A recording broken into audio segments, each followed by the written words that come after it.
और भाजपा के बीच वही दिन रात 24 घंटे के वही घिसे पिटे पुराने आलाप, आरोप प्रत्यारोप तथा हमसे ज्यादा तुम दोषी जैसी संकीर्ण राजनीति का स्वार्थ ज्यादा हावी नजर आता है,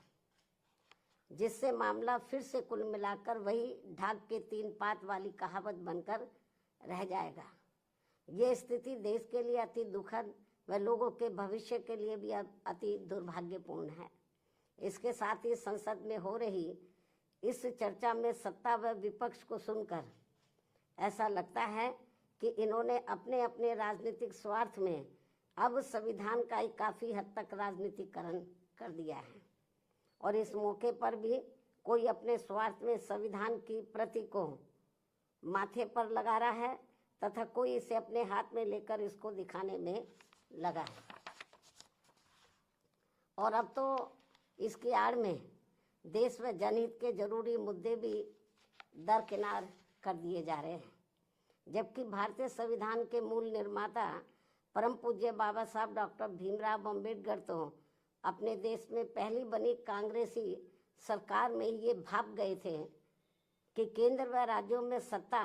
जातिवादी व संकीर्ण मानसिकता रखने वाले लोगों के हाथों में रहते हुए यहाँ सदियों से उपेक्षित रहे खासकर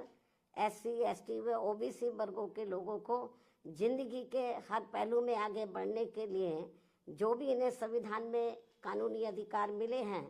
तो उनका अब इन्हें सही से पूरा लाभ नहीं मिल पाएगा। और ये सब बाबा साहब ने केंद्र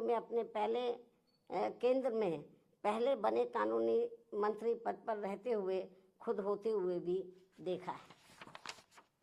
जिससे दुखी व चिंतित होकर फिर इन्होंने यानी कि बाबा साहब डॉक्टर भीमराव अम्बेडकर ने उस समय के प्रधानमंत्री पंडित जवाहरलाल नेहरू को अपने इस पद से इस्तीफा भी दे दिया था। बाबा साहब ने कानूनी मंत्री पद से उनको इस्तीफा दे दिया था। हालांकि उस समय की कांग्रेसी सरकार ने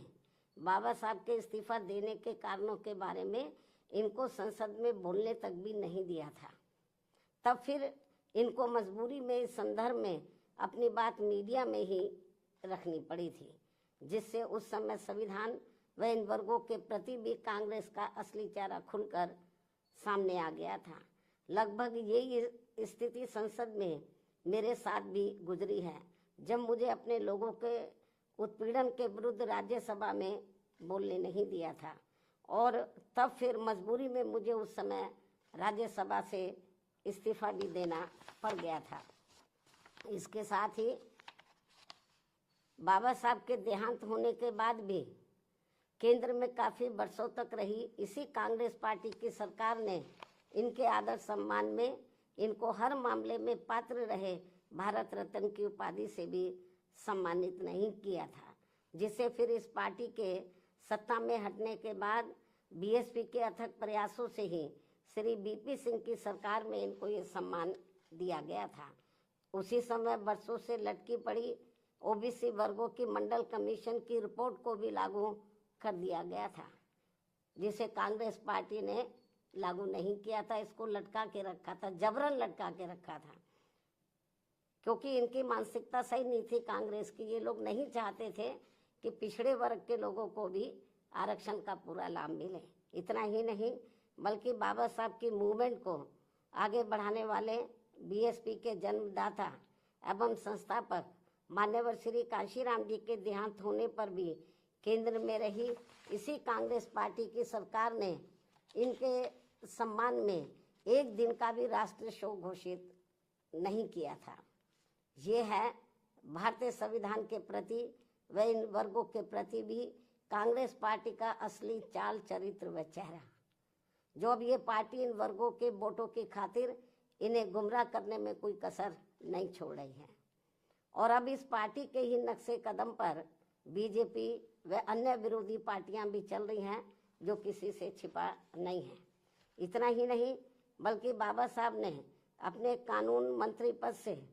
इस्तीफा देने के बाद उस समय अपने इन वर्गों के लोगों को ये भी कहा था, यदि इन वर्गों के लोगों को वास्तव में संविधान का सही से पूरा लाभ लेना है तो फिर इन्हें केंद्र व राज्यों की भी राजनीतिक सत्ता की मास्टर चाबी खुद अपने हाथों में ही लेनी होगी, क्योंकि इनको संविधान का सही से पूरा लाभ लेने के लिए अब पंडित नेहरू के परिवार से व अन्य सभी जातिवादी व संकीर्ण मानसिकता रखने वाली पार्टियों से भी अब कोई ज़्यादा उम्मीद नहीं रखनी चाहिए,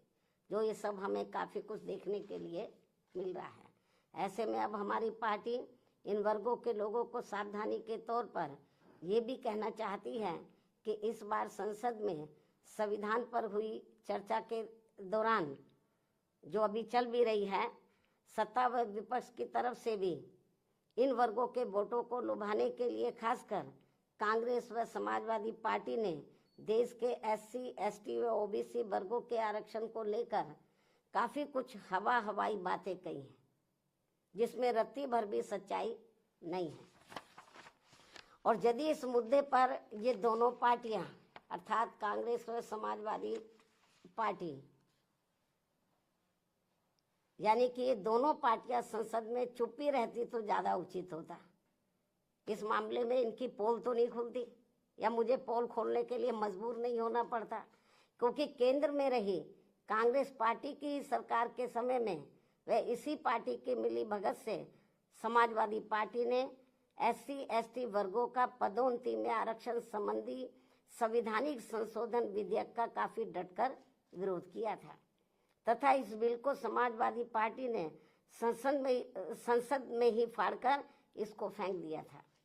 जिस बिल को लाने के लिए हमारी पार्टी को काफी कड़ा संघर्ष भी करना पड़ा था, जो ये बिल अभी तक भी संसद में लटका पड़ा है। इससे बीजेपी की भी आरक्षण विरोधी मानसिकता साफ झलकती है, जो इसे पास कराने के कतई भी मूड में नहीं है।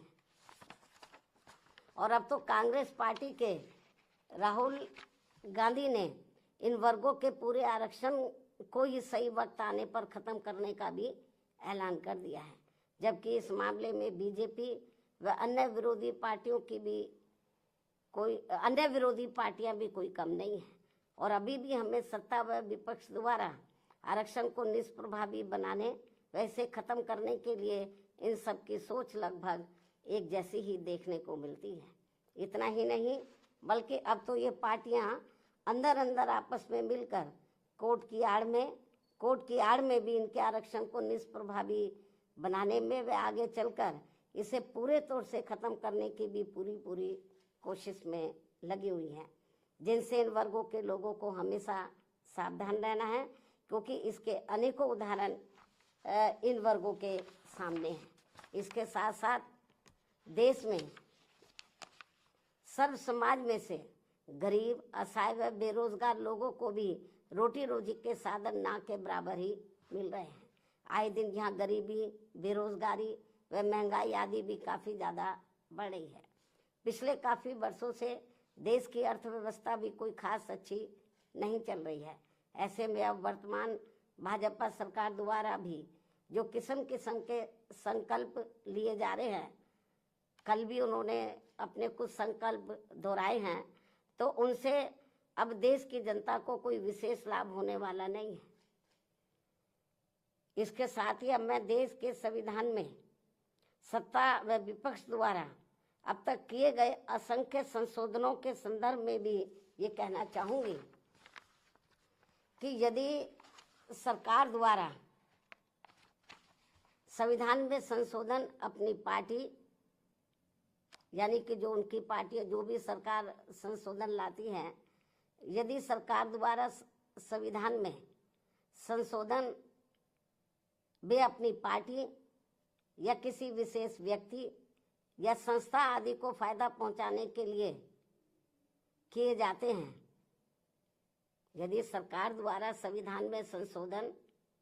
वे लोग अपनी पार्टी या किसी विशेष व्यक्ति या संस्था आदि को फायदा पहुंचाने के लिए किए जाते हैं, तो उसका फिर हमारी पार्टी कभी भी समर्थन नहीं करेगी, अर्थात उसका डटकर विरोध करेगी। और यदि इसके विपरीत संविधान में संशोधन देश में आम जनहित में किए जाते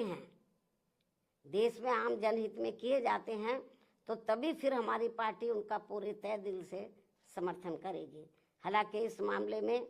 कांग्रेस व बीजेपी के नेतृत्व में अनेकों बार बनी केंद्र की सरकार में खासकर SC, ST व OBC वर्गों के हितों की जो इनकी उपेक्षा की गई है, जिसके अनेकों उदाहरण हमारे सामने हैं, ये अति दुख की बात है। इसमें इनकी इन वर्गों के प्रति हीन व जातिवादी मानसिकता भी साफ झलकती है, जो अब ये आगे नहीं होना चाहिए। और इनके ऐसे जो भी मामले अभी तक भी लटके पड़े हैं, उन्हें जल्दी संसद में लाकर पास भी कराना चाहिए। इसके साथ ही इन वर्गों के आरक्षण को निष्प्रभावी बनाने के लिए जो आए दिन आरक्षण के साथ छेड़छाड़ की जा रही है, तो उन पर भी रोक लगाने के लिए इसे संविधान की 9वीं अनुसूची में जरूर डालना चाहिए। संक्षेप में अब हमारी पार्टी का यही कहना है कि हर वर्ष संसद में संविधान पर चर्चा कराने के साथ साथ ये भी उचित होगा कि सत्ता व विपक्ष को देश व आम जनहित में तथा जाति व धर्म से भी ऊपर उठकर बाबा साहब द्वारा निर्मित किए गए अपने बेहतरीन संविधान पर, अपने देश के बेहतरीन संविधान पर अपनी पूरी ईमानदारी व निष्ठा से अमल करना चाहिए तथा इसकी आड़ में इन्हें अपनी राजनीतिक रोटी नहीं सेकनी चाहिए। इस खास सलाह के साथ ही अब मैं अपनी बात यहीं समाप्त करूं, लेकिन इससे पहले हमारी पार्टी एक देश एक चुनाव को लेकर वर्तमान भाजपा सरकार द्वारा 1-2 दिनों में लाए जाने वाले इस विधेयक का भी स्वागत करेगी। वैसे भी हमारी पार्टी गरीब व मजलूमों की ही पार्टी है और हमारी इस पार्टी के संगठन व चुनाव आदि भी इन्हीं के ही बलबूते पर चलाए जाते हैं व लड़े जाते हैं। जो गरीब मजलूम लोग हैं तो उन्हीं की आर्थिक मदद से, उनके तन मन धन से, उनकी मदद से ही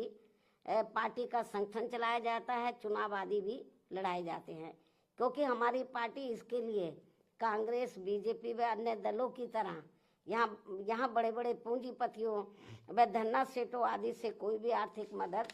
नहीं लेती है। ऐसे में एक साथ चुनाव होने से फिर हमारी पार्टी पर इन सब मामलों में बहुत कम खर्च का बोझ पड़ेगा। साथ ही इससे जल्दी चुनाव आचार संहिता